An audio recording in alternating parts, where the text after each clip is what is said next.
어떻게 잘들 지내셨나요? 네, 늦었지만 새해 복 많이 받으시기 바라겠습니다.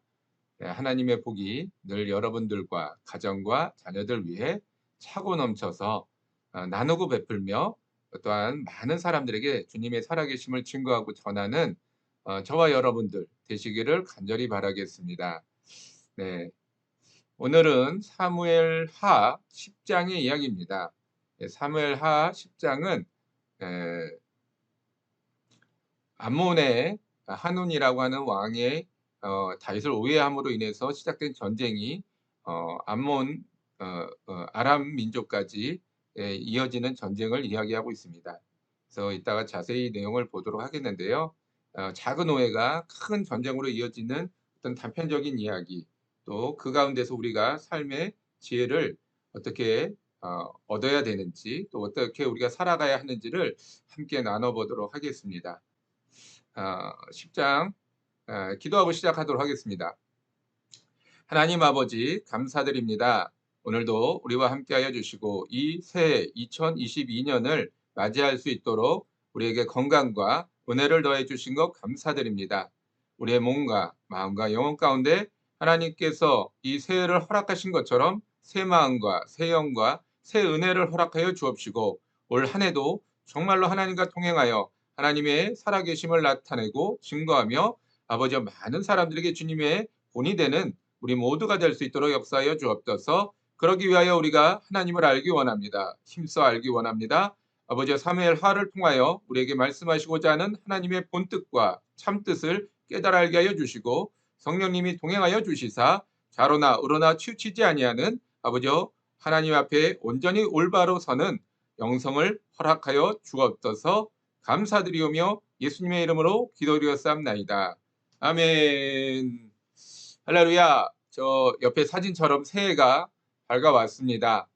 예, 어제 해와 오늘의 해가 뭐 크게 다르지는 않습니다. 그럼에도 불구하고 우리가 새해라고 정의하는 것은 뭔가 이 끊을 걸 끊고 새롭게 시작할 것을 새롭게 시작하자는 마음의 준비가 아닐까라고 생각을 해봅니다.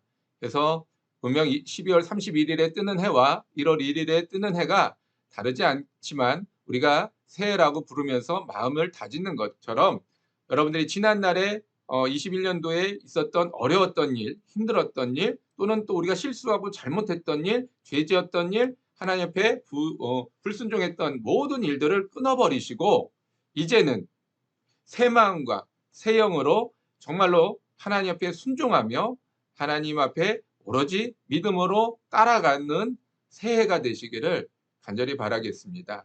자, 9장 이야기 좀 오래전 이야기지만 한번 좀 이야기를 해볼게요. 알 수 없는 미래라고 말씀을 드렸습니다. 무비보셋이 도망쳤을 때 5살 때였죠. 이렇게 유머에 의해서 도망쳐서 가다가 뭐라고 할까요? 이렇게 떨어져 가지고 다리가 다쳤을 때 두 다리가 다 다쳤죠. 이러한 날이 그의 생각 속에서 이러한 날이 올 것이다. 자신이 또 왕자로서의 그 권위와 어떤 그런 모든 것이 회복될 것이다라는 것을 상상을 했을까요? 또 시바라고 하는 그 종은 사울의 재산을 다 이렇게 빼돌려서 자기의 것으로 생활하는 그 수많은 기간 동안에 뭐 몇십 년이 지났겠죠? 그 수많은 기간 동안에 이것이 다시 사울의 왕가에게 복귀될 것이다라는 생각을 했었을까요? 아마 그런 시간이 지난다면 누구나 자연스럽게 그냥 좀 뭐 내 삶을 비참한 삶을 그대로 수용하고 부유한 삶을 또 부유한 대로 또 수용하는 그런 세월이 지났을 것입니다. 그런 세월이 되었을 것입니다. 하지만 지나고 난 다음에 반전이 일어나죠. 사실 이제 그 다윗이 시바를 불러서 사울의 왕가에 자녀가 없느냐라고 했을 때 시바는 이 무비보셋을 고자질함으로 이야기함으로 인해서 자기에게 오히려 상이 임하고 무비보셋을 죽이는 그런 일이 일어나지 않을까 이런 생각을 했었을 것입니다. 하지만 반대죠. 오히려 자기가 다시 무비보셋의 시종으로 들어가게 되고 자기와 자기 가족들 전체가 다 그다음에 이제 왕의 그 무비보셋에 속했던 사울에게 속했던 그 재산이 다 다시 사울에게로 돌아가게 되는 그런 반전의 날. 어쩌면 우리가 지금 이 코로나로 인하여 어려움과 역경을 당하고 있는 이 시대에 우리에게 정말로 주는 미래의 소망에 대한 말씀이 아닐까라고 생각을 합니다. 그래서 여러분들이 소망을 가지시고 믿음을 가지시고 살아가셨으면 좋겠다라고 하는 말씀, 또한 우리가 그런 믿음으로 우리는 나가야 된다라고 하는 그런 말씀을 드렸습니다. 자, 10장 내용을 한번 볼게요. 10장의 내용은 어떤 내용인가라고 하면 5에서 시작이 됩니다. 암몬 자손, 그러니까 암몬의 왕이 자손이라고 하는 이름이에요. 그러니까 암몬 자손의 왕이 죽고 그의 아들 한운이 왕이 되자 다윗은 조문단을 보냅니다.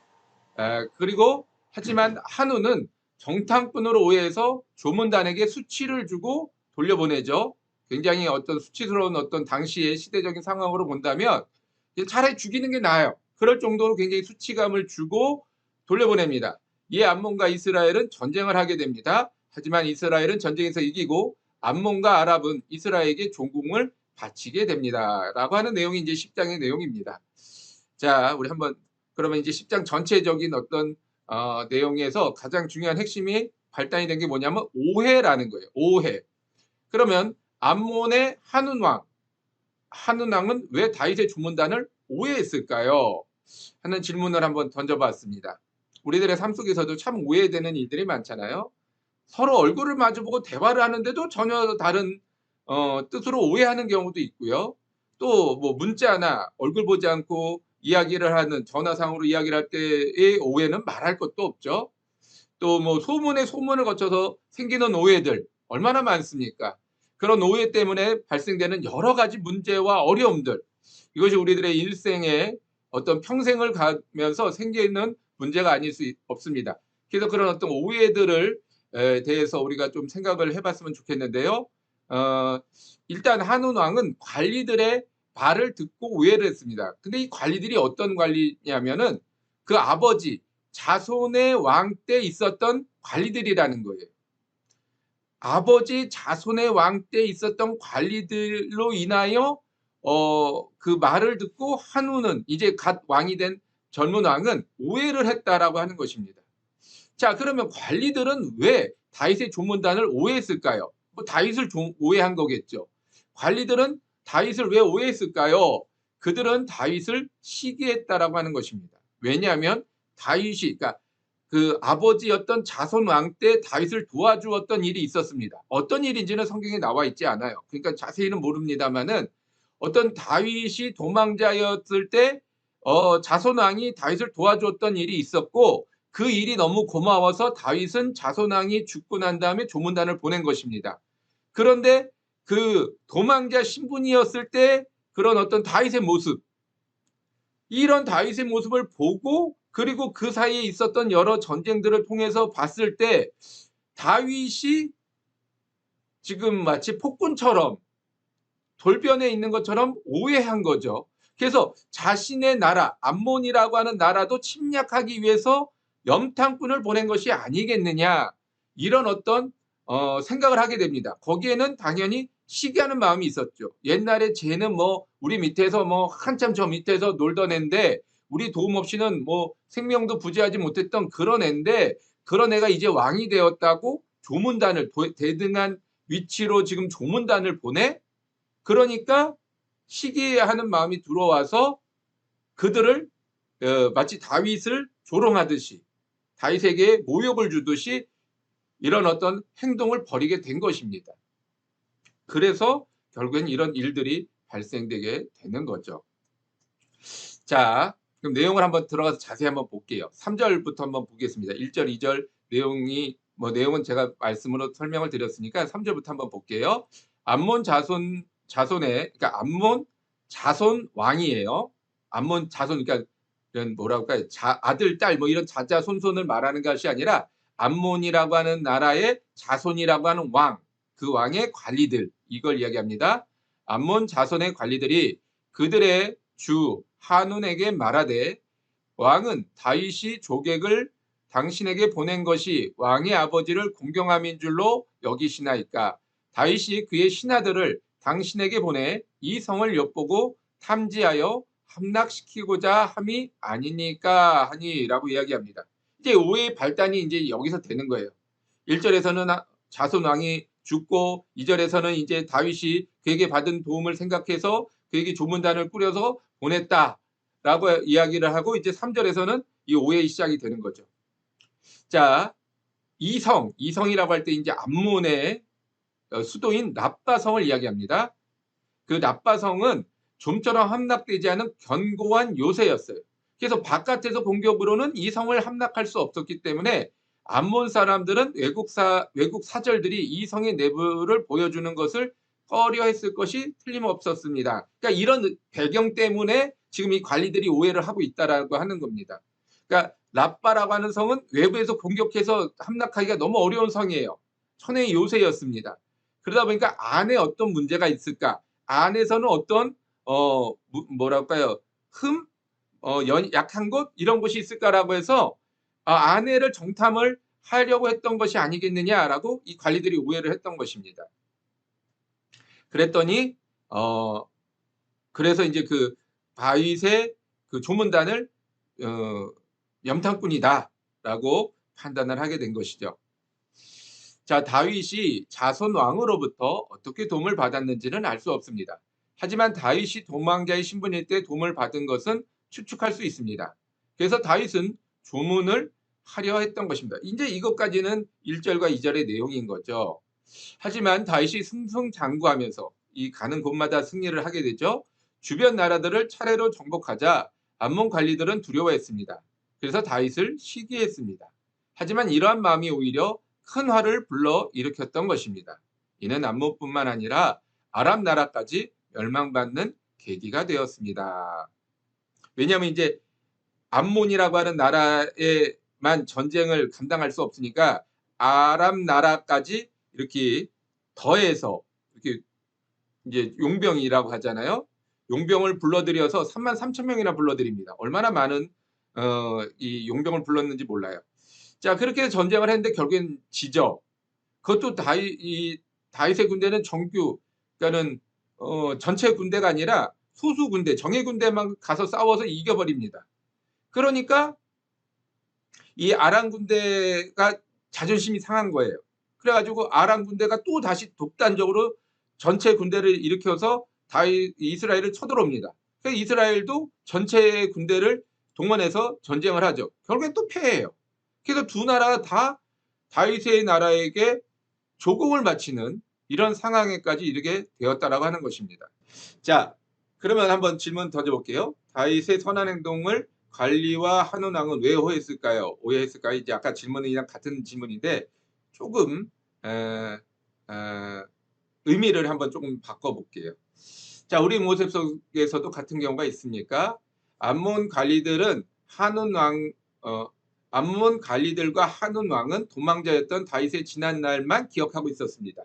그렇죠? 그렇지 않겠어요? 도망자였던 다윗, 제대로 옷도 갖출 수 없는 제대로 먹을 것, 무기조차 제대로 갖추지 못한 그런 도망자였던 다윗. 그런 다윗을 생각하다가 지금 다윗이 어떤 한 나라의 왕이 되었고 자신들의 나라를 위협하는 거대한 왕국으로서 성장하고 있는 나라의 왕이 되었다라고 한다면 당연히 시기하고 질투할 수밖에 없죠. 그리고 또 옛날에 그 어떤 자기들의 어떤 도움을 받았던 다윗을 생각한다면 굉장히 뭐라 그럴까요? 좀 하찮게 이렇게 보일 수도 있을 것입니다. 그래서 시기하고 미워했다는 거예요. 지금 이렇게 큰 왕이 된 다윗, 자기들과 동등한 입장이 돼서 조문단을 보낸 그 다윗이 미운 거죠. 인정할 수 없었던 거죠. 그래서 시기하고 미워했던 것입니다. 근데 우리들도 마찬가지예요. 과거에 얽매여서 현재와 미래를 망치고 있지 않습니까? 그러니까 이 코로나 이전에 우리들의 삶의 모습을 생각하면서 코로나 이후로 우리들의 삶의 모습이 달라진 것에 대해서 인정하지 않으려는 그런 모습들, 이런 모습들이 우리 안에 있을 수 있습니다.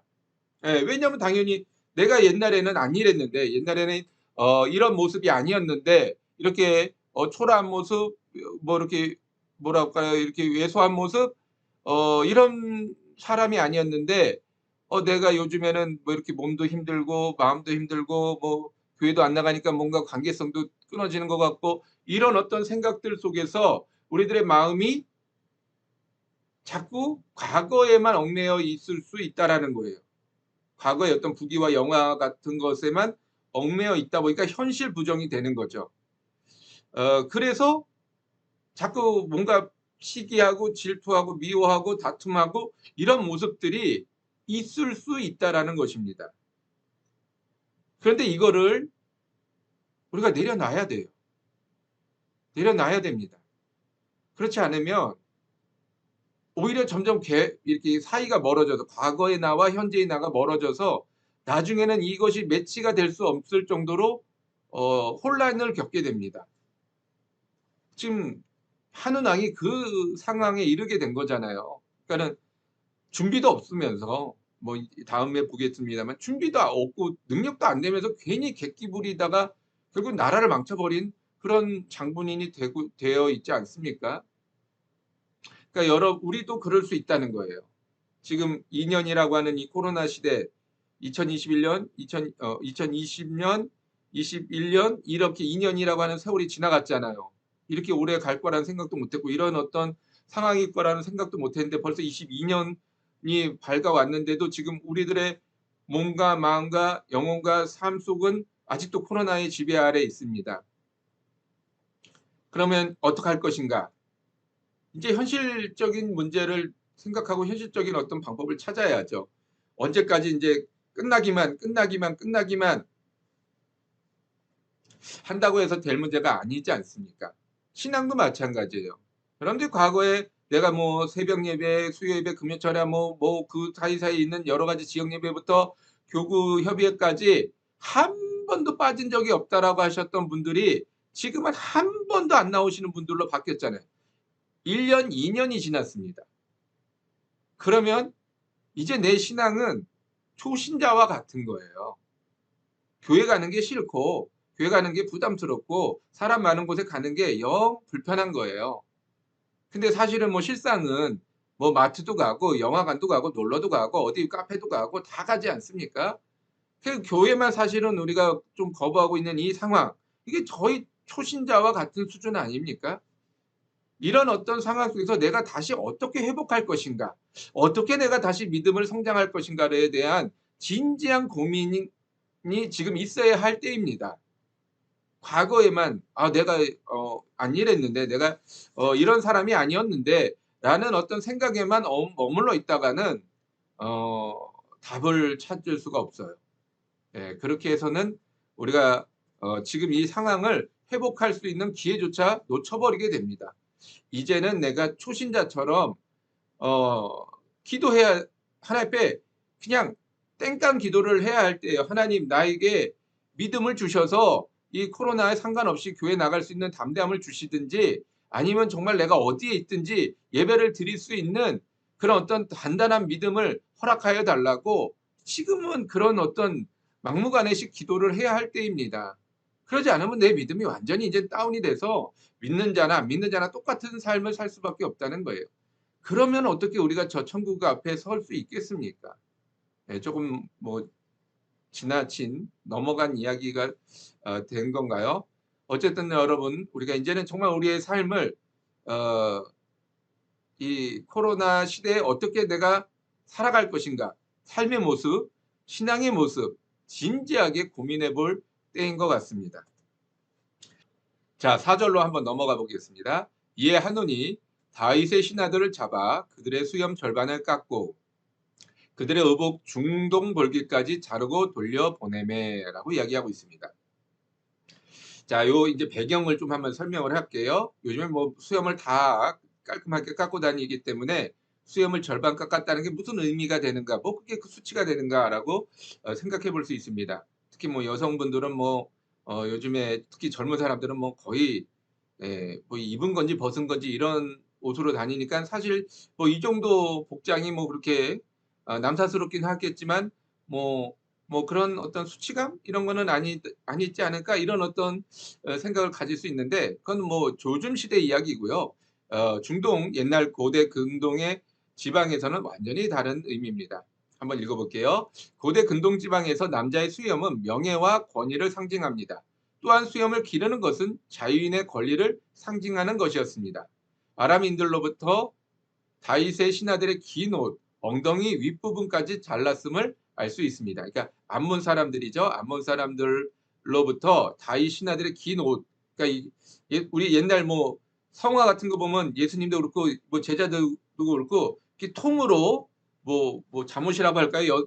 요즘 말로 하면 여성분들 잠옷 또는 홈드레스 이런 옷들이잖아요. 이렇게 통으로 하나로 짜졌는데 안에가 아무것도 없어요. 뭐 우리는 안에 속옷이 다 있잖아요. 뭐 보종 속옷 해가지고 막 위에 더 입는 것까지 뭐 요즘 히트텍이라고 하잖아요. 옛날 말로 내복이라고 하고 이런 어떤 뭐 이런 추위를 막는 그런 것까지 다 있지만 옛날 그때는 옷이라고 하는 것이 굉장히 귀했습니다. 그러니까는 옷이 없었대요. 속옷이 없는 상태예요. 근데 엉덩이 윗부분을 잘랐다. 이게 뒤에만 자른 게 아니죠. 앞에까지 통으로 다 잘라버린 거죠.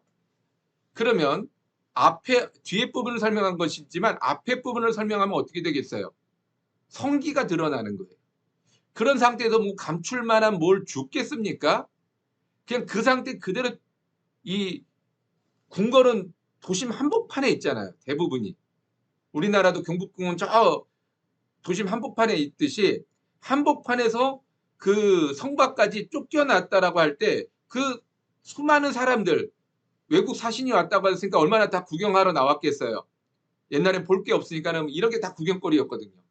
그런데 그런 사람들 사이로 이 성기를 다 드러내고 수염을 반만 민 채로 쫓겨나게 했다라고 한다면 이건 뭐 얼마나 수치스럽겠습니까? 이게 막 그러니까 수염은 자유인의 상징인데 반만 밀었어요. 그러니까 이게 뭐 노예도 아니고 자유인도 아니고 그러니까 이게 포로 취급한 거예요. 쉽게 말하면 지금 내가 다윗 왕의 대리인으로 온갖 화려한 치장을 다하고 온갖 조문을 왔으니까 어떤 뭐 요즘 말로 하면은 조의금을 가져왔잖아요. 근데 그 한 나라의 왕을 대표로 해서 왔으니까 얼마나 많은 화려한 금은 보화를 가지고 왔겠습니까? 그러니까 들어올 때는 굉장히 화려하게 들어왔겠죠. 근데 정작 나갈 때는 포로처럼 완전히 포로들 끌려나가듯이 개 끌려나가듯이 끌려나가 버리니까 이걸 얼마나 이게 수치스러움이 극에 달했겠습니까? 정말 이건 상상할 수 없는 일을 저지른 거죠. 자, 한우는 다윗에게 선조포고를 먼저 한 것도 아니었습니다. 그렇다고 대범하게 행동한 것도 아니었습니다. 그렇죠. 이 조문단 몇 명 온 사람들에게 그런 수치심을 주는 행위가 대범하다라고 말할 수는 없는 것 아니겠습니까? 조문단으로 온 민간 사신들, 물론 관리이겠죠. 관리들이었지만 무장하지 않은, 내가 조문을 하러 왔는데 무장을 하고 왔겠습니까? 무장하지 않은, 또 무장을 했다고 해도 왕 앞에 들어갈 때는 그 뭐 병사들은 밖에 있고 조문단만 가는 거죠. 어떻게 칼을 이렇게 들고 외국 왕 앞에 들어갈 수 있겠습니까? 그러니까는 그냥 무방비 상태의 민간 사신들을 잡아서 포로처럼 대우한 거예요. 그러니까 이게 얼마나 야비한 거야. 한 나라의 왕이 조문단으로 온 아주 비무장한 사람들을 상대로 포로처럼 뭐 어떤 위협을 가한 것도 없고 아무것도 없는데 그냥 포로처럼 아주 그냥 수치스러움을 극에 달하는 수치스러움을 주고 쫓아내 버렸다. 많은 사람들 앞에 그냥 이 조롱거리로 전락시켜 버렸다라고 할 때 얼마나 비겁하고 야비한 짓입니까? 이거는 상상할 수 없는 일을 벌인 거죠. 한 나라의 왕으로서 채통과 권위가 있지 어떻게 이런 일들을 벌일 수 있습니까? 더 나아가 자신의 병력으로는 대항이 안 되니까 아랍 사람들을 고용해서 전쟁을 치르려 했습니다. 자국의 힘으로 전쟁을 치르지도 못하면서 힘없는 사신들에게 망신을 준 것입니다. 우리의 모습 가운데 이러한 모습은 없습니까? 한번 우리는 없습니다라고 뭐 이야기할 수 있을 거예요. 하지만 자세히 생각을 해봅시다. 제일 대표적인 게 자녀들이겠죠. 우리가 낳았고 키웠다라고 해서 우리 소유라는 생각을 알게 모르게 하게 됩니다. 자녀는 내 자녀, 내 거라는 생각을 하게 되죠. 그러니까 내 자녀이기 때문에 우리가 함부로 대했던 일들 얼마나 많습니까? 그냥 기분 나쁘다고 또는 화가 난다고 또는 어떤 부부나 다른 어떤 외부적인 일들 때문에 자녀들에게 우리가 소리 지르거나 화를 내거나 뭔가 잘못된 행동들을 보여줬던 일들 참 많죠. 예. 또 뭐 자녀가 원하는 것 바라는 것 물론 합당하지 않은 것들 빼고 예 충분히 합당한 것인데도 우리가 그걸 일부러 들어주지 않았던 일들 때로는 자녀들에게 사랑의 매라고 하는 이름으로 체벌을 가했던 일들 막 생각하니까 제 속에서도 막 그랬던 일들이 나오는 것 같아요. 음. 요즘 나오는 아동 학대 뭐 이 정도의 어떤 행위들은 아니지만 그에 상응하는 거기에 뭐 이렇게 어떤 에 동조하는 이런 모습들이 우리들 안에 있지 않았습니까? 또 나아가서 우리보다 못한 사람들, 약자들, 우리들에게 속하였던 어떤 그런 사람들에게 저는 알바를 참 많이 해 봤습니다마는 음 물론 참 좋은 사람들을 만났어요. 저는 뭐 이렇게 알바생이라고 막 업신여기고 막 이랬던 분들은 거의 없었던 것 같아요. 하지만 이렇게 아르바이트를 하는 그런 어 젊은 사람들 또는 때로는 어린 사람들을 에게 함부로 하는 사람들의 이야기를 저는 이렇게 많이 보게 들었습니다. 일을 시켜 놓고 뭐 적당하지 않아 자기 마음에 안 든다고 제대로 일을 못 한다고 월급을 자기 맘대로 깎거나 안 주거나 했던 그랬던 분들.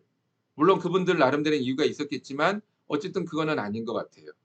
또는 나보다 약한 사람에게 함부로 대했던 뭐 학창 시절 이야기 뭐 옛날 말로 하면은 뭐 왕따를 시킨다거나 심부름을 시킨다거나 요즘에 뭐 빵 셔틀이라고 하고 뭐 가방 셔틀이라고 하고 이런 어떤 일들 어쨌든 나보다 약자들을 돌보라고 하나님 말씀하셨는데 우리는 그 말씀을 듣지 않고 우리들의 마음대로 생각대로 함부로 했던 모든 일들이 다 지금 한운이 조문단에게 하고 있는 일들과 같은 일들이라는 거예요. 뭐 제가 말씀드리지 않은 부분이라도 아 어떤 생각나는 부분이 있다고 한다면 여러분 잠깐이나마 회개기도 하시고 그 사람들을 위해서 그 영혼들을 위해서 축복 기도해 주는 그런 시간이 있었으면 좋겠습니다. 어 제가 좀 흥분했네요. 이 뒷부분의 이야기를 벌써 앞부분에 다 끝내 버렸네요. 예. 자 한눈의 행동은 계획된 것이 아니었습니다. 그럼에도 이와 같이 한 이유는 무엇일까요? 음 그죠. 약자이기 때문에. 왜냐하면 계획된 거라면은 전쟁을 할 수 있을까 없을까 이런 것부터 먼저 자기가 이런 행동을 했을 때 어떤 결과가 돌아올 것이라는 건 뻔하잖아요. 그러면 전쟁 계획된 일이라면 전쟁을 할 수 있을까 없을까부터 먼저 판단을 하고 '우리 힘으로는 안 된다.' 그러면 이분 이 조문단을 그냥 돌려보내자. 이게 답인데 그런 것도 없이 그냥 기분 내키는 대로 감정대로 했던 일이잖아요. 자 약자에겐 강하고 강자에게 약했던 적이 있습니까? 한우는 눈앞에 보이는 약자만 생각했습니다. 왜냐면 뭐 조문단이라고 해서 몇 명이 됐겠어요. 뭐 20명 30명 뭐 수백 명이 됐다 할지라도 그 나라 안에서는 아주 극소수에 속하지 않습니까? 그러니까 약자일 수밖에 없는 거죠. 그래서 그들을 마음대로 유린한 후 막 수염도 깎고 그럴 때 그 조문단들이 가만히 있었겠어요? 난리를 쳤겠죠. 저항했겠죠. 그러면 때리고 뭐 두들겨 패고 어찌 꼼짝 못하게 묶고 뭐 이런 어떤 행동들을 하고 난 다음에 그런 이런 모습들을 행하지 않았겠습니까? 그 얼마나 이게 참 비참한 그 조문단 입장에서는 정말 어떻게 힘써도 안 되고 애써도 안 되는 이 비참한 그 상황. 거기에 비해서 그 한운 왕의 그 관리들이나 그 부하들은 막 조롱하면서 희희낙낙거리면서 막 웃으면서 할 때 그 처절함의 마음 우리가 자녀들에게 막 함부로 할 때 자녀들의 마음을 혹시 생각해 보셨나요? 여러분들이 약자 뭐 특히 남자들 같은 경우는 여자, 아내 뭐 이런 사람들에게 막 할 때 어떤 뭐 해코지 뭐 주먹을 쓰고 이럴 때 그 맞는 사람의 입장을 혹시 여러분 생각해 보셨나요? 여러분들은 이유가 있다라고 생각하고 여러분들은 뭔가 어 뭐 '나 이럴 수밖에 없었다.'라는 명분은 있을지 모르겠지만 그거는 자신의 명분이고요. 어떠한 이유로든 폭력은 어 이 용납되어서는 안 되는 것 아니겠습니까? 자, 그런 어떤 상황 속에서 지금 이 시점에 이 순간에 내가 지난날에 잘못된 일들을 생각이 나신다고 한다면 그 상대방의 입장과 심령을 한번 생각해 보시기 바라겠습니다. 그러면 정말로 그들을 위한 기도가 저절로 나올 수밖에 없을 거예요. 만약에 그것이 에 되어지지 않는다라고 한다면, 그런 어떤 기도가 이어지지 않는다라고 한다면, 회개나 돌이킴이 이어지지 않는다고 한다면 그 뒤의 결과는 비참할 수밖에 없습니다. 왜냐하면 하나님은 약자를 돌보라고 말씀하셨습니다. 이것을 어기면 하나님의 돌보심을 경험할 수 없습니다. 비참한 인생으로 떨어지는 것입니다. 예. 하나님은 바로 즉시로 우리들에게 말씀하시지 않습니다. 그렇기 때문에 우리는 모르는 거예요. 하지만 분명한 것은 하나님은 기억하신다라고 하는 것입니다. 하나님이 기억하신다라고 한다면 누구를 기억하시겠어요? 나를 기억하시겠어요?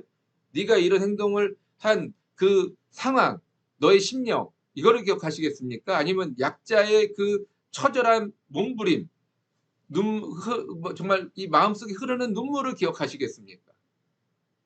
우리에게 지금 내가 편안하다고 한다는 것은 회개의 기회가 주어진 것뿐입니다. 징벌의 시간의 촉박함을 우리가 깨달아 알아야 됩니다. 그러지 않는다면 반드시 하나님의 심판이 임할 수밖에 없는 거예요. 이 땅에 임한다면, 그나마 내가 살아있는 동안에 내게 그 심판이 임한다면 여러분 할렐루야 하십시오. 그러나 내가 이 땅을 떠난 다음에 하나님의 심판이 임한다면 그때는 부르짖어도 울어도 아무 몸부림을 쳐도 여러분 구원받을 수 없을 것입니다. 네. 여러분들이 꼭 기억하셔서, 예전에 한번 제가 말씀드렸던 것 같아요. 어느 참 믿음 좋은 권사님이 이제 삶의 시간이 얼마 남지 않았음을 느꼈을 때 자기가 생각해서 자그마한 것까지도 내가 누군가에게 서운하게 한 일이 있다고 한다면 그 사람을 불러다가 사과를 하고 용서를 구하고, 또한 보상할 것이 있으면 보상을 하고, 또 올 수 없는 사람이라면 전화를 통해서 몇 번이고 사과를 했던 그런 어떤 마지막의 모습을 보여주셨다라고 할 때, 또 자기가 또 이제는 뭐 먼저 떠났거나 연락이 안 되거나 또는 자기가 생각나지 못하는 사람들이 혹 있을까요? 그 눈물로써 하나님 앞에 회개 기도하면서 자신의 마지막을 준비했다라고 하는 그 권사님의 이야기가 지금 저는 다시 한번 드리고 싶습니다. 그분이 뭐 대단한 잘못하고 뭐 성격이 불같아서 막 다른 사람 해코지하고 막 욕하고 이랬던 분이 아니에요. 그럼에도 불구하고 너무 온화하고 착하신 분, 정말 법 없이도 살 분이셨는데, 그와 같은 마지막 인생을 준비하시는 모습을 보면서 '나의 마지막도 그와 같이 되어야 하지 않을까.'라는 생각을 깊게 해 봤습니다. 이 자리를 빌어서 혹시 제가 여러분들에게 상처를 드린 것이 있다고 한다면 정말로 용서를 구합니다. 저에게 깨달음을 주신다면 제가 직접 찾아뵙고 용서를 구하고, 어 뭐 제가 할 수 있는 모든 것을 해서 용서를 정말 구하고 싶습니다. 네. 여러분, 우리들의 삶에 이게 신앙으로 산다고 하는 것이 그저 교회 나가고 예수 이름을 부르고 사는 것이 신앙으로서 사는 삶의 모습이 아닙니다. 말씀을 따라 사는 거예요. 약자를 돌보라고, 고아와 과부를 돌보라고 하셨기 때문에 이건 약자잖아요. 약자를 돌보라고 하셨기 때문에 우리는 약자를 돌봐야 할 의무가 있는 것입니다. 근데 약자에게 강자로서의 군림했다고 한다면 우리는 심각하게 회개해야 될 것입니다. 자, 9절 말씀 한번 보도록 하겠습니다. 요압이 자기와 맞서 앞뒤에 친 적진을 보고 이스라엘의 선발한 자 중에서 또 엄선하여 아랍 사람과 싸우고 진치니. 자, 이제 어 다윗이 그것을 보고 가만히 있을 수가 없죠. 이건 자신을 무시한 행위고 자신을 멸시하고 조롱한 행위인데, 곧 그 옛날에 왕을 멸시하고 조롱했다는 것은 이스라엘 나라를 조롱하고 멸시한 행위죠. 당연히 전쟁을 벌일 수밖에 없습니다. 그런데 어떤 생각인지 어떤 계획이었는지 다윗은 모든 군대를 동원해서 다 전쟁을 치르지 않습니다. 먼저 선발을 합니다. 그러니까 정예 군대겠죠. 자, 선발을 해서 어떤 일부가 전쟁에 나가게 됩니다. 근데 그 전쟁을 하러 인제 이렇게 진을 쳤는데 앞 뒤에 자 요압이라고 하는 그 군대 장관이 이끌고 간 병사들 앞 뒤에 암몬 족속과 아람 족속, 그러니까 아람 용병과 암몬 용 병사들이 이렇게 진을 쳤습니다. 이게 그러면 굉장히 사실은 안 좋은 상황이에요. 그렇지 않습니까? 적진을 내가 적진의 한가운데로 들어간다는 것은 완전히 격파해서 싸워 이길 수 있지만 또 반대로 생각해 보면 협공을 당해서 내가 몰살당할 수도 있는 상황입니다. 자, 그런 상황에서 요압이라고 하는 군대 장관은 선발한 군사들 중에서 또 선발을 해요. 그러니까 아주 소수의 그런 어떤 사람들을 데리고 공격을 합니다. 아람 군대를 먼저 공격을 해요. 왜 그랬을까요? 한번 내용을 한번 읽어보도록 하겠습니다. 요압을 군대 장관으로 하여 작전을 세웠습니다. 그리고 적군의 기세를 정확하게 읽었습니다. 이것은 암몬 사람들의 군대보다 아람 사람들의 군대가 더 많았음을 표현하고 있습니다. 그래서 요압이 아람 사람들을 집중적으로 공격하고자 했습니다. 그러다가 암몬 군대가 협공할 것을 대비하여 아비새에게 암몬 군대를 공격하게 했습니다. 이게 이제 요 9절까지의 내용이에요. 9절 전후의 내용인데 요압을 통해서 있던 정예 군대만을 데리고 나가라. 그래서 거기서 전쟁을 해라. 근데 암몬이라고 하는 나라가 그렇게 크지 않았던 나라인 것 같아요. 그러니까 병력 수가 적었겠죠. 그리고 아람 군대 동원을 용병을 한 사람들이 33,000명입니다. 이 33,000명의 군대가 많았기 때문에 이 아람 군대를 먼저 쳤을 거예요. 그러니까 아람 군대가 쫓겨가는 걸 보고 암몬 군대도 자진해서 도망가 버립니다. 자, 그래서 이제 이 두 군대로 나눠요. 먼저 그중에서 선발한 사람들 중에서 또 선발을 해서 요압 장군이 데리고 가서 암몬을 치고 혹시 뒤에서 공격해 올까를 두려워해서 동생 아비새에게 암몬 군대를 공격해라 라고 해서 이 양쪽으로 갈라서게 됩니다. 자, 이런 어떤 전쟁의 어떤 양상을 통해서 양쪽 다 승리해 버리는, 그러니까 아주 제대로 싸워보지도 못하고 다 끝나버리는 상황이 되는 거죠. 자, 우리의 일상 속에서도 선택과 집중은 언제나 필요합니다. 모든 것에 집중할 수 있다면 선택은 무의미할 것입니다. 하지만 우리에게는 그런 능력이 없습니다. 그래서 하나님의 도우심이 필요합니다. 비록 적은 수였지만 정예군으로 아람 군대를 쳐부신다면 암몬 군대는 스스로 도망칠 것을 알았던 것입니다. 그리고 작정대로 아람 사람들이 도망치자 암몬 사람들도 도망쳤습니다. 하나님의 도우심으로 가능했던 작전이었습니다. 이제 10장 12절에 이런 하나님의 도우심이 나와요. 말씀을 하고 있습니다. 한번 읽어 보시고요. 자, 선택과 집중은 제가 늘 말씀드리는 말씀 중에 하나일 것입니다. 우리들의 삶 속에서 선택하고 집중할 수 있다면 얼마나 좋을까요? 근데 우리가는 그런 능력이 없어요. 내가 이거를 선택했고 집중했는데 알고 보니까 그게 잘못된 거야. 세상적인 표현을 빌리자면 비트코인이 막 오른다고 그래가지고 비트코인 야 그러니까 비트코인을 선택해서 집중을 했어요. 근데 집중하자마자 떨어져. 이런 수 있잖아요. 주식 오른다고 해가지고 다 오른다고 해서 야 주식이구나 해서 주식을 선택하고 집중했어. 근데 또 떨어져. 그러면 이게 나는 선택하고 집중을 했지만 나에게는 오히려 큰 피해가 오게 되는 경우가 얼마나 많습니까? 지금도 집값이 오른다고 해서 뒤늦게 이제 빚을 이빠이 내가지고 집을 샀는데 집값 조금 요즘에 또 떨어졌다고 그러잖아요. 또 떨어져. 일단 선택과 집중을 했는데 제대로 안 됐어. 이런 경우 많이 있습니다. 그래서 하나님의 도우심이 필요하다라고 하는 거예요. 요압과 아비새 이렇게 정예의 군대로서 나눴지만 어디에 어떻게 집중할 것인가는 그거는 우리의 능력 밖의 이야기예요. 하나님의 도우심만이 우리는 이것을 행할 수 있다라고 하는 것입니다. 그래서 이 전쟁의 승리는 결국엔 하나님이 허락하신, 하나님께서 도와주신 결과라고 하는 것이죠. 우리들의 선택과 집중도 하나님의 도우심이 필요하다라고 하는 것입니다. 요압의 작전은 선택과 집중이었습니다. 무조건적으로 싸우는 전쟁은 패할 수밖에 없습니다. 이제 이 아람 군대가 그랬어요. 이제 뒷부분에. 자, 두 번째로 우리 앞에 있는 문제들을 어떻게 선택과 집중을 할 수 있을까요? 우리 앞에 있는 문제들 중에서 어떤 거를 어떻게 선택하고 집중할 것인가? 우리는 모르죠. 알면 우리가 고민하겠습니까? 문제가 안 되겠죠. 문제인 것은 우리가 해결할 수 없기 때문에 문제가 되는 것이고, 그 문제를 해결하기 위한 선택과 집중것 또한 우리는 정확하게 알 수 없다라고 하는 것입니다. 먼저 무엇이 중요한지를 분별해야 합니다. 급한 일과 중요한 일이 같지 않을 수 있습니다.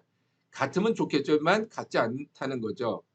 그러면 그러한 판단은 우리의 가치관이 반영되어 있습니다.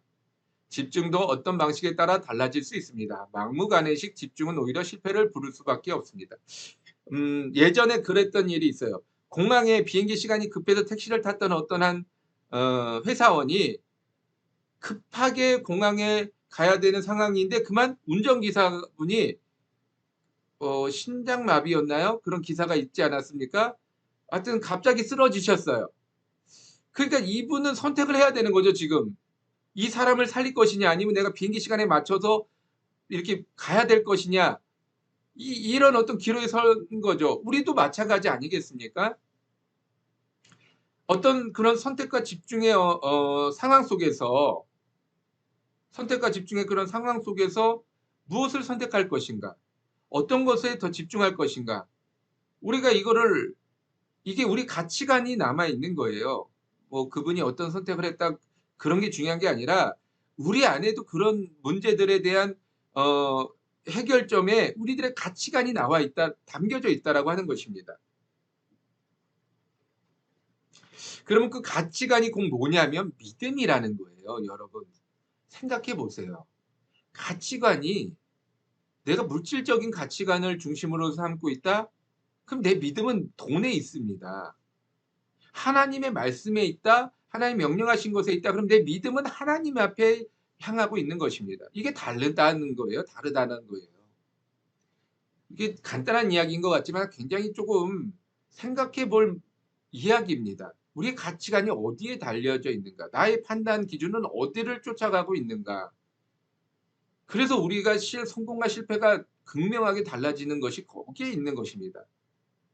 내가 이런 선택을 해, 뭐 쉽게 말하면 A가 있고 B가 있는데 A-1이 있고 A-2가 있고 A-3이 있고 이렇게 쭉 있잖아요. 근데 결국에는 A-1이든 2든 3이든 결국에는 A예요. 이거를 B라고 하는 걸로 바꾸지 않으면 내 가치관은 그 안에서 머물러 있는 거예요. 그러니까 내가 돈이라고 하는 것을 통해서 뭐 비트코인이 됐든 주식이 됐든 뭐 주택이 됐든 뭘 선택하든지 내 가치관은 돈에 있는 거예요.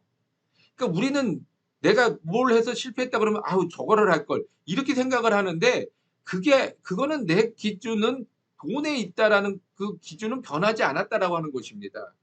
이거냐 이거냐가 아니라 주님이냐 세상이냐라는 거예요. 세상 속에 있으면 뭘 선택하든 세상입니다. 우리의 가치관이고 믿음이라는 거예요. 그래서 이야기가 무슨 말씀을 제가 드리고자 하는지 좀 이해가 되십니까? 예. 어떤 방식, 집중이라고 하는 것은 어떤 방식, 이게 방식이라는 표현이 좀 난해한가요? 어떤 음 뭐라 그럴까요? 이렇게 내 행동, 내 모습, 이런 것에 따라 달라질 수 있는 거예요. 내가 똑같은 이 물질을 바라봐도 내 이 물질을 통해서 '하나님의 나라와 하나님의 일을 행하기를 원합니다.'라고 하는 이 마음의 본질의 어떤 그걸 통해서 내가 물질을 바라본다면, 그 물질만이 보이는 것이 아니라 물질 안에 있는 사람들, 그 사람들의 영혼까지 같이 볼 수 있는 거예요. 네. 뭐 좀 더 들어가면 좀 이 성경의 이야기와 조금 벗어나는 것 같아서 여기까지만 말씀을 드릴게요. 마지막 19절 말씀 한번 보도록 하겠습니다. 하닷 에셀에게 속한 왕들이 자기가 이스라엘 앞에서 패함을 보고 이스라엘과 화친하고 섬기니, 그러므로 아람 사람들이 두려워하여 다시는 암몬 자손들을 돕지 아니하니라. 그러니까 이제 앞서서 말씀드렸죠. 암몬을 돕기 위해서 아람 사람들 33,000명을 동원을 했어요. 그러다가 전쟁에 패했어요. 그러니까 아람 사람들이 자존심이 상한 거예요. 야, 이씨 어떻게 우리가 이스라엘 나라에게 패할 수 있느냐. 그래서 하닷 에셀이라고 하는 소담, 그러니까 아람이라고 하는 민족이 도시국가들로 여러 개의 도시국가들로 이루어져 있는데 그중 가장 큰 도시국가인 소담이라고 하는 그 도시국가의 하다레셀이라고 하는 왕이 다른 나라에 있는 왕들을 다 동원을 한 거예요. 유프라테스 강 이편에 있는 나라들까지 다 동원을 한 거예요. "야, 우리 다 모여. 나 그냥 이대로 못 있어. 저 이스라엘 저 조그만 나라 우리 잡아먹자. 쳐들어가자." 다 모인 거예요. 그 쪽수로 지금 말 그대로 쪽수로 전쟁을 하려고 한 거죠. 근데 그 옛날에는 무기가 그렇게 다양하지 않았기 때문에 사람 많은 게 무조건 우선이에요. 팔이 2개로 싸우는 거와 4개로 싸우는 거 다르잖아요. 그러니까는 일단 병력 많은 게 우선이니까 우리가 다 병력 모아 가지고 이 병력이 막대한 병력으로 가서 전쟁을 하자 하고 이렇게 쳐들어온 것입니다.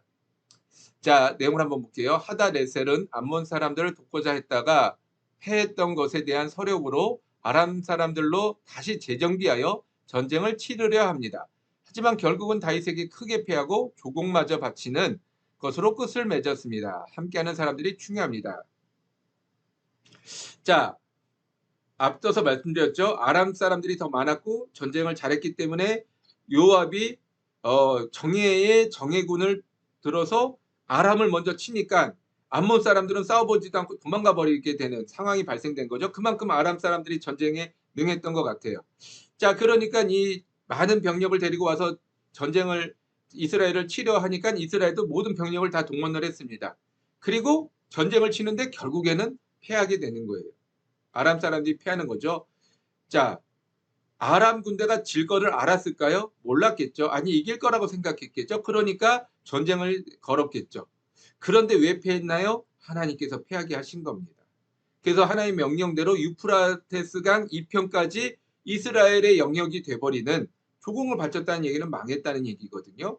그 유프라테스 강까지를 이스라엘 영역 아래 두는 하나님의 아브라함에게 하셨던 약속이 이루어졌다라고 하는 거죠. 아브라함은 수백 년 전의 사람이에요. 그런데도 불구하고 하나님은 이 다윗의 시기에 그 약속을 지키시고 이루어내셨다라고 하는 것입니다.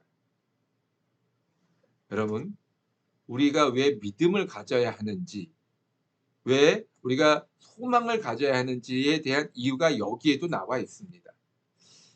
자, 아람 사람들은 이스라엘에게 패한 것에 대해 분했습니다. 아마 그동안의 사울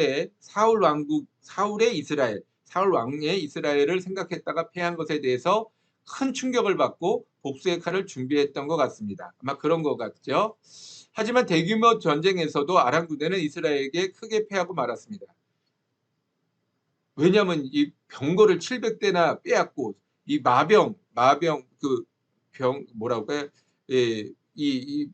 마병들 4만 명이나 죽었잖아요. 그러니까 기마병들이죠. 4만 명이나 죽었다라고 하는 것은 엄청난 거예요. 그냥 전력이 다 무너졌다고 해도 과언이 아닌 거예요.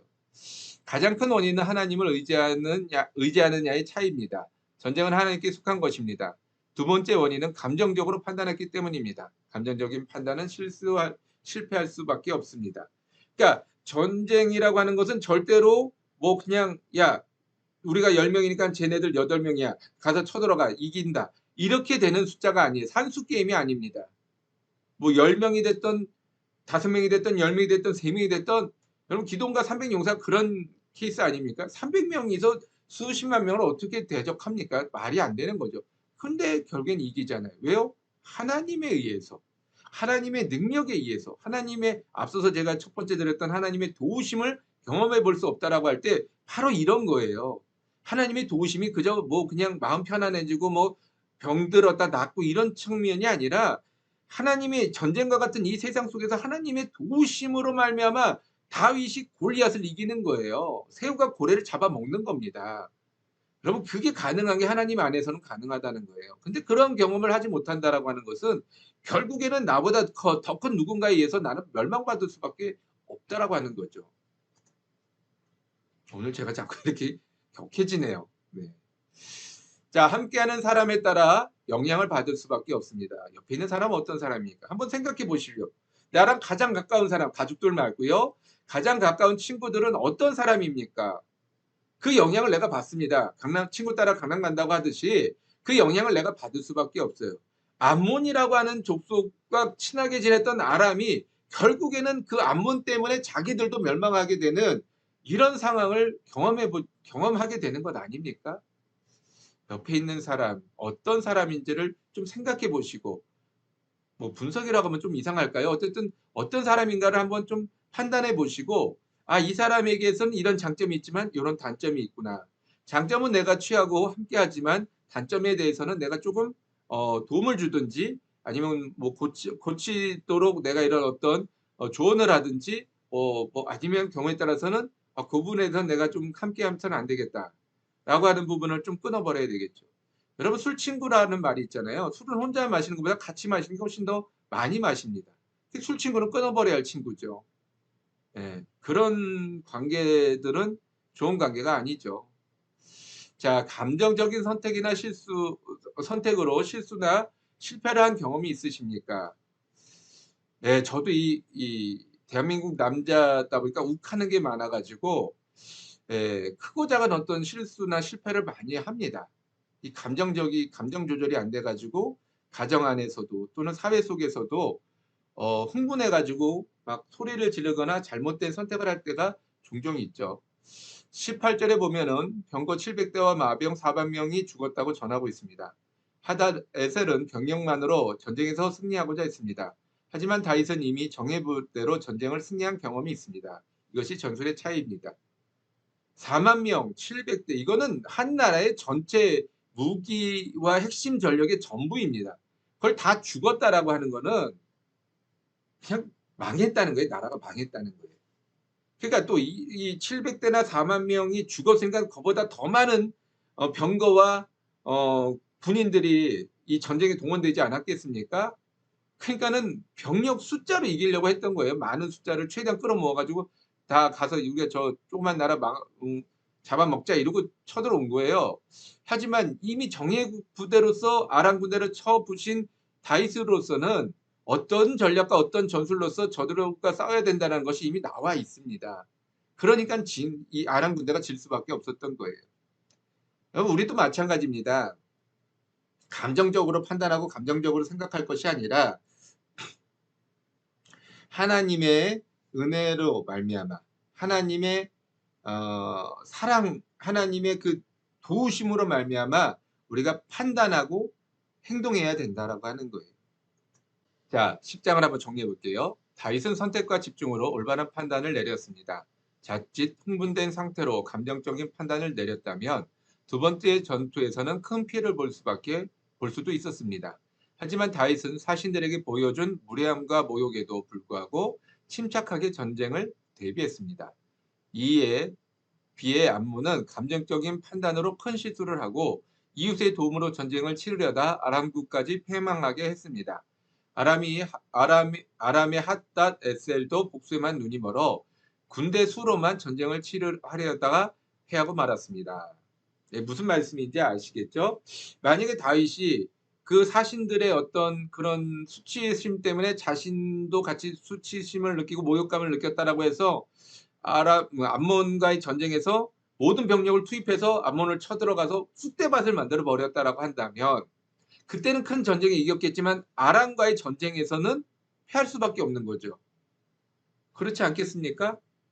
이미 큰 전쟁을 치러서 많은 어 체력 손실이 있는데 이어서 바로 아람 군대가 대규모로 쳐들어온다고 한다면 어떻게 그들을 막아낼 수 있겠습니까? 그런데 다윗은 소수정예로 정예 군대로서 이미 암몬과의 전쟁을 치르고 그다음에 이 아람 군대와의 전쟁을 대비해서 이미 올 것을 알고 있었다라고 하는 거죠.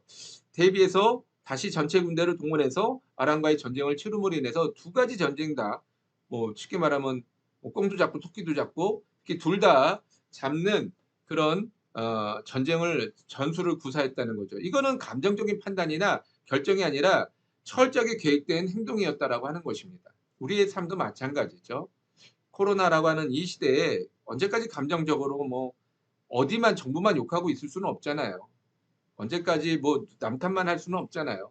여기에 합당한 모습으로 우리들의 삶의 모습을 바꾸고 체질을 개선하고 유기적으로 앞으로 이런 일들이 또 있을 때 어떻게 우리가 대처해야 될 것인가라는 것을 우리는 생각해 봐야 할 때입니다. 교회도 마찬가지고요. 예, 언제까지 정부가 뭐 열어라 닫아라 이거에 따라서 막 교회에 뭐 모여라 흩어져라 이렇게 여기에만 춤출 것이 아니라 여기에 이런 어떤 시대적인 상황에 우리는 어떤 대비를 하고 어떻게 유기적으로 행동할 것인가에 대한 모습들을 우리는 좀 더 심각하게 고민해 봐야 할 때인 것 같습니다. 기도하시겠습니다. 하나님 아버지, 오늘 이와 같이 새해 첫 시간에 하나님 앞에 나와서 성경 공부를 하게 하시니 감사드립니다. 이 13일 하 10장의 이야기를 통해서 우리의 몸과 마음과 생각이 정말로 감정적이거나 흥분된 상황에서 판단을 내리는 것이 아니라 하나님만을 생각하고 하나님의 앞에 구하고 하나님이 주시는 지혜를 따라 우리가 행동하고 판단할 수 있도록 우리의 마음을 주장하여 주옵소서. 하나님, 우리가 또 지난날에 실수했던 잘못된 일들이 있거든 생각나게 하여 주셔서 하나님 앞에 회개하고 또한 우리가 사람들 앞에 용서를 구하는 아버지의 담대함을 허락하여 주시고 또한 앞으로의 남은 삶 속에서 이러한 일들이 없도록 우리의 마음과 생각을 항상 주장하여 주옵소서. 올 한 해를 하나님 앞에 의탁하며 시작합니다. 하나님 지혜를 허락하시고 능력을 허락하시고 권능의 팔로 붙잡아 주옵소서. 감사드리오며 예수님의 이름으로 기도드리옵사옵나이다. 아멘. 할렐루야.